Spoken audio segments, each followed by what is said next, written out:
क्या आपने कभी सोचा है कि रियल लाइफ में जो सबसे खौफनाक क्राइम्स होते हैं, उनके पीछे कोई मास्टर प्लान नहीं, बल्कि सिर्फ एक अचानक से जगी हुई दरिंदगी होती है।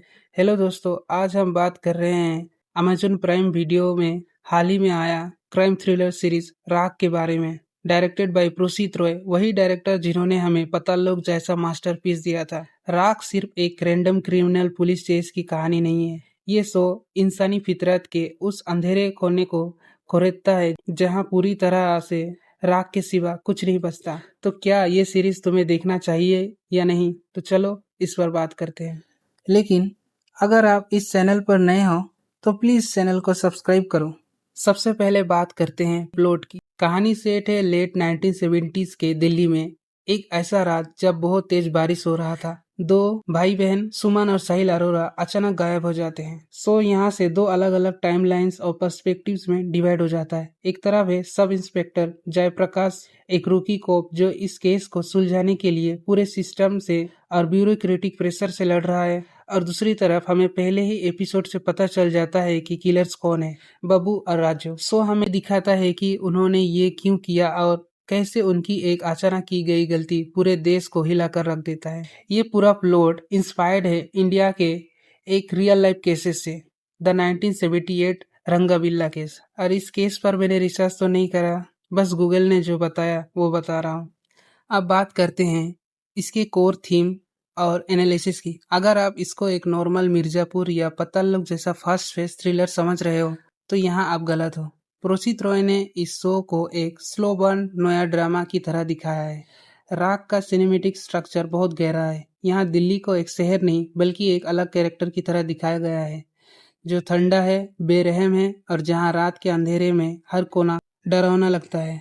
इसका बैकग्राउंड स्कोर और साउंड डिजाइन बहुत बढ़िया है, जो आपके अंदर एक कांस्टेंट अनइजीनेस और डर बनाए रखता है। सबसे बड़ी बात, शो किलर्स को ग्लोरीफाई नहीं करता। ये उन्हें कोई कूल या जीनियस क्रिमिनल नहीं दिखाता, बल्कि उनकी बनैलिटी ऑफ इविल को दिखाता है। यानी ये कि कैसे बिल्कुल आम दिखने वाले लोग भी अंदर से कितने खौफनाक हो सकते हैं। चलो अब परफॉर्मेंसेस पर बात करते हैं, जो इस शो की सबसे बड़ी जान है। Ali Fazal as sub inspector Jaiprakash has absolutely best performance कह लो। उनका कैरेक्टर एक अंडरडॉग कोप का है जो अपनी आइडेंटिटी और सिस्टम दोनों से लड़ रहा है। अली की आंखों में जो फ्रस्ट्रेशन और गुस्सा दिखता है वो एकदम रियल लगता है। और फिर आती है सोनाली बेंद्रे एस मोना अरोरा। सोनाली बेंद्रे का ये अवतार देखकर आप हैरान रह जाओगे। उन्होंने बिना किसी मेकअप के एक ऐसा माँ का दर्द स्क्रीन पर उतारा है जिसके बच्चे गायब हैं। उनका परफॉर्मेंस देखकर आपका दिल छू जाएगा। आमिर बशीर ने भी एक आर्मी मैन बाप के रोल में उनका पूरा साथ दिया है।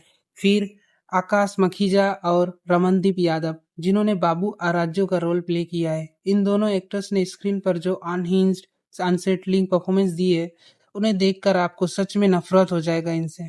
चलिए अब बात करते हैं इस सीरीज की पॉजिटिव पर। फर्स्ट है atmosphere and direction. Prosit Roy का डायरेक्शन टॉप टायर है। वो आपको एक ऐसा दुनिया में ले जाते हैं जहां हर एक फ्रेम में एक डर महसूस होता है। सेकेंड है विक्टिम डिग्निटी। ज्यादातर क्राइम शोज में विक्टिम्स को सिर्फ एक प्लॉट पॉइंट की तरह यूज किया जाता है, लेकिन राख उन बच्चों के दर्द और उनकी फैमिली के ग्रीफ को पूरी तरह रिस्पेक्ट देता है। It doesn't sensationalise violence. Third है साउंड डिजाइन। इसका नॉइज और बैकग्राउंड स्कोर काफी इमर्सिव है, जो थ्रिलर एलिमेंट को डबल कर देता है। फिर फोर्थ है परफॉर्मेंस। भाई इसमें सबने बढ़िया काम करा है। अली फजल ले लो, फिर राजू और बाबू का कैरेक्टर, उनकी परफॉर्मेंस सब बढ़िया है, एक नंबर परफॉर्मेंस है। फिफ्थ है रियलिज्म।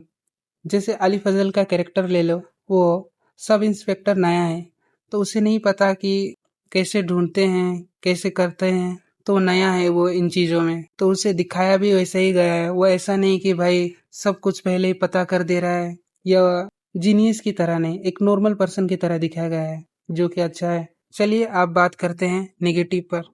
नेगेटिव तो ऐसा मुझे कुछ लगा नहीं, बस इसका पेसिंग ये सबके लिए नहीं है। ये एकदम जो लोग स्लो बर्न थ्रिलर देखते हैं उन्हें ये अच्छा लगेगा, और जो लोग फास्ट पेस देखते हैं उन्हें ये शायद बोर कर दे, या ये लोग बोर हो जाए, क्योंकि ये तो शो अच्छा है पर सबके लिए नहीं है।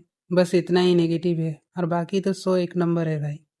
तो ओवरऑल राख एक बहुत ही हेवी, डार्क और इमोशनली एग्जॉस्टिंग वॉच है।